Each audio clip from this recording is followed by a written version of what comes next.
Bonjour tous. Alors voilà le cours de physique des fluides en version distance. Alors aujourd'hui, on va continuer notre approche des écoulements avec deux échelles spatiales. On avait vu la lubrification la semaine passée. Et cette fois-ci, on va s'intéresser à un autre type d'écoulement, l'écoulement de la convection naturelle le long d'une plaque verticale. Si vous regardez sur le slide, du côté gauche, vous avez une plaque chaude avec un écoulement qui ici apparaît. Alors qu'est-ce qui se passe exactement? Vous avez une plaque chaude, vous voyez, là, au centre. La plaque, elle est ici. Ici, voilà la plaque chaude, là. Et près de la plaque chaude, l'air devient venir plus léger. Il va se dilater et donc il va s'élever. Et vous notez que c'est une photo expérimentale et que cette photo a été agrandie d'un facteur 6 le long de l'axe horizontal. En fait, l'écoulement apparaît sur une couche très très fine. Alors, évidemment, le fluide est au repos tout autour de la plaque chaude et donc le profil de vitesse, il a cette forme-ci. Si je prends une section quelconque, là, on va prendre une section ici, voilà, et bien, loin de la plaque, il est nul, et donc on va avoir un écoulement qui intervient comme ça. Et vous voyez que cet écoulement devient de plus en plus important quand on progresse vers la hauteur. C'est ce qu'on appelle la convection naturelle. Le fluide se dilate. Alors pour faire le fluide qui se dilate, le modèle est relativement simple. On considère que la densité du fluide, qui est une fonction de la pression et de la température, on fait un développement en série de Taylor. Et à partir de ce développement en série de Taylor, on écrit un premier terme, parce qu'il se dilate, mais pas beaucoup. Et donc, vous voyez, on a un terme bêta, qui est le terme de dérivée partielle de ρ par rapport à la température, mis sous forme relative en divisant par ρ. Et ce bêta indique donc les variations de température dues au fait que vous avez une variation de température. Comme la variation de la dilatation est relativement faible, cette variation va être modélisée au premier ordre d'un développement en série de Taylor. Alors, évidemment, on va écrire des équations simplifiées. Comment va-t-on écrire les équations simplifiées? On va faire comme suit. On va considérer l'équation de la quantité verticale, de la composante verticale de la quantité de mouvement. Donc comment est-ce que je vais écrire ça? C'est extrêmement simple. On va écrire donc maintenant la densité qui n'est plus une constante mais qui dépend de la température, donc 1 moins bêta T moins T0. ρ0, c'est la densité, la masse volumique loin de la plaque. T0, c'est la température loin de la plaque. Et puis, on a le terme numéro 1, U du dx plus dv plus v dv dy. Donc ce terme-là exprime le transport de la quantité de mouvement et on considère la composante verticale. Et puis on a la dérivée partielle de P affublée d'un signe moins. Et puis le terme visqueux, donc mu dv dx carré plus dv dy au carré plus la force de gravité ρ0 1 moins bêta t moins t0 fois g. Force de gravité qui agit vers le bas. Alors l'idée de base, c'est que on considère que le fluide ne se dilate pas beaucoup. Alors comme le fluide ne se dilate pas beaucoup, ce qu'on va faire, c'est qu'on va dire que ce terme-là, il est très petit par rapport à 1, et donc ce terme-là, il est aussi très petit par rapport à 1. Alors s'il y a un terme qui est très petit par rapport à 1, qu'est-ce qu'on va faire? Eh bien on va le négliger. Et donc on va négliger le terme ici. là, prouch, puisqu'il est petit par rapport à 1. Alors tu vas me dire, ben on va faire la même chose avec le deuxième terme. Eh ben non, parce que si tu réfléchis bien, loin de la plaque, l'écoulement, il bouge pas.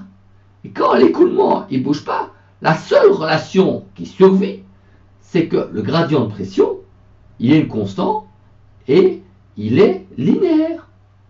On a une pression hydrostatique. Et donc, on a la pression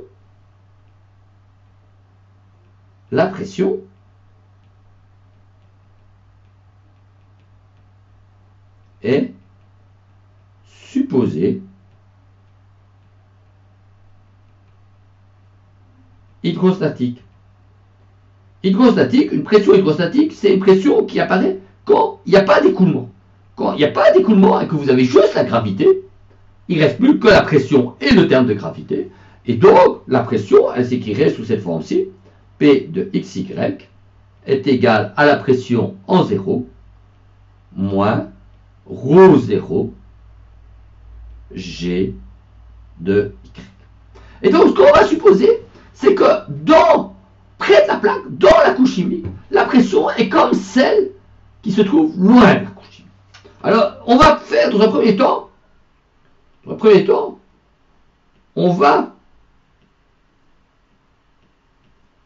supposer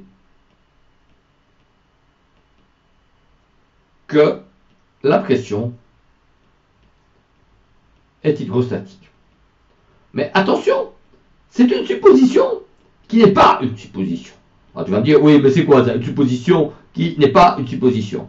Eh bien, c'est une hypothèse que je vais faire, mais vous allez voir bientôt, c'est une hypothèse qui n'est pas vraiment une hypothèse. Alors tu vas me dire tout de suite, oui, mais là, déjà, de nouveau, il raconte n'importe quoi. Une hypothèse qui n'est pas une hypothèse. Mais on va la faire dans un premier temps. Pas une hypothèse. On va faire dans un premier temps cette hypothèse pour pouvoir obtenir facilement notre modèle simplifié. Alors, qu'est-ce que tu observes? Tu observes que si on dit que la pression est hydrostatique, on voit qu'en fait, ce terme-là, il est égal à quoi exactement? Il est égal à ρ 0G. Et s'il est égal à ρ 0G, qu'est-ce que tu vois? C'est que ce terme-là s'annule avec le 1 là. Et si il s'annule déjà avec le 1, tu peux plus dire que tu laisses tomber le terme bêta moins t de 0 parce qu'il est petit par rapport à 1, parce que le 1 est déjà mort. Et donc on va le garder.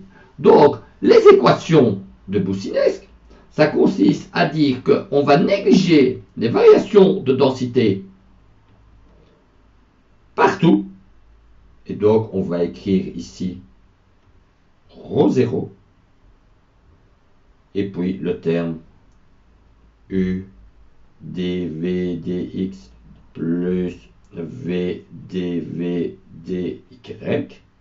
On ferme le crochet, moins dp dy plus mu dv dx carré plus dv dy au carré. Et on va tenir compte de la dérivée, de la variation, plus exactement, de la variation uniquement dans le terme de poussée. On appelle ça aussi la force d'Archimède, la force de gravité qui va faire bouger le fluide. C'est ce qu'on appelle les équations de Boussinesq. Donc les équations de Boussinesq, c'est on prend les équations de quantité de mouvement et le seul terme où on va tenir compte de la variation de la densité, c'est le terme de poussée. Donc ça, c'est le point 1 qu'on va faire dans ce cours. Voilà, c'est le petit point 1 que j'ai traité. Et donc, c'est exactement ce que j'ai supposé. J'ai supposé que la pression était globalement hydrostatique. Donc, globalement, l'écoulement est... Une pression hydrostatique, c'est celle que vous avez dans un liquide au repos, quand vous avez par exemple un barrage, comme ça, et que vous avez l'eau qui est à l'intérieur, la pression, elle augmente quand on descend dans l'écoulement, comme ça c'est P, avec ici P0 qui est là. Et vous avez tous entendu les histoires de sous-marins qui descendent de plus en plus bas dans la mer, et alors la pression augmente quand on descend. C'est ça, la pression hydrostatique. Et alors il y a le U-boat qui descend. Là, ça s'effondre, c'est encore pire que le coronavirus. On sent les parois du bateau qui vont s'effondrer. On est stressé. C'est plus on descend, la pression augmente. Ok, donc vous voyez bien, le moins Roger, plus on descend, plus la pression augmente. Alors vous voyez, j'ai mis une petite astérix sur le slide, parce que vous allez voir que j'ai supposé que la pression était partout hydrostatique, et vous allez voir que je n'ai pas devoir le supposer à la fin, qu'on va pouvoir l'obtenir dans le graphique. Ok? Mais donc, si on fait ça, on dit donc, comme je l'ai indiqué plus tôt, qu'on va négliger ce terme-là, mais que comme ce terme-ci, vous voyez, celui-là, ce petit terme-là, ici, voilà, est exactement opposé à celui-ci. Comme ça. Voilà. Si ces deux termes sont différents, celui-ci, celui-là, il se cancelle, et donc je ne peux pas éliminer le bêta moins T0. Ça, c'est l'approximation de Boussinesq. Ok? On voit tout de suite que, fondamentalement, appliquer l'approximation de Boussinesq, ça a du sens uniquement dans des écoulements où la pression est approximativement hydrostatique. Ok? Et on va voir que dans le cas de la convection naturelle, cette hypothèse est tout à fait logique. Ok. Donc globalement, quand on écrit les équations de Navier-Stokes pour un fluide incompressible, pas incompressible, pour un fluide qui se dilate légèrement, mais où la pression est hydrostatique, on obtient les équations suivantes. Ok? Ici, j'ai négligé le dp et dy, puisque j'ai mis qu'il était hydrostatique, et donc j'obtiens juste un terme de poussée, qui est le terme bêta t moins t0. Ce sont les équations de Boussinesq. Ok? Alors je n'hésite pas à vous montrer monsieur Boussinesq, vous voyez, c'est un charmant monsieur, et aussi à la manière dont il a décrit ce que je viens de vous expliquer, avec un vocabulaire tout à fait sympathique. Il faut savoir que dans la plupart des mouvements provoqués par la chaleur sur le fluide pesant, les volumes ou les densités se conservent à très peu près, quoique la variation correspondante du poids de l'unité du volume soit justement la cause des phénomènes qu'il s'agit d'analyser. De là résulte la possibilité de négliger les variations de la densité, là où elles ne sont pas multipliées par la gravité, tout en les conservant dans les calculs, leur produit par celle-ci. Donc, tout l'écoulement va être généré par la gravité, mais ce sera uniquement dans les endroits qui nous intéressent. Ok? Alors, comme c'est compliqué, on va d'abord faire autre chose. Mais ça, c'est une autre histoire pour le prochain épisode.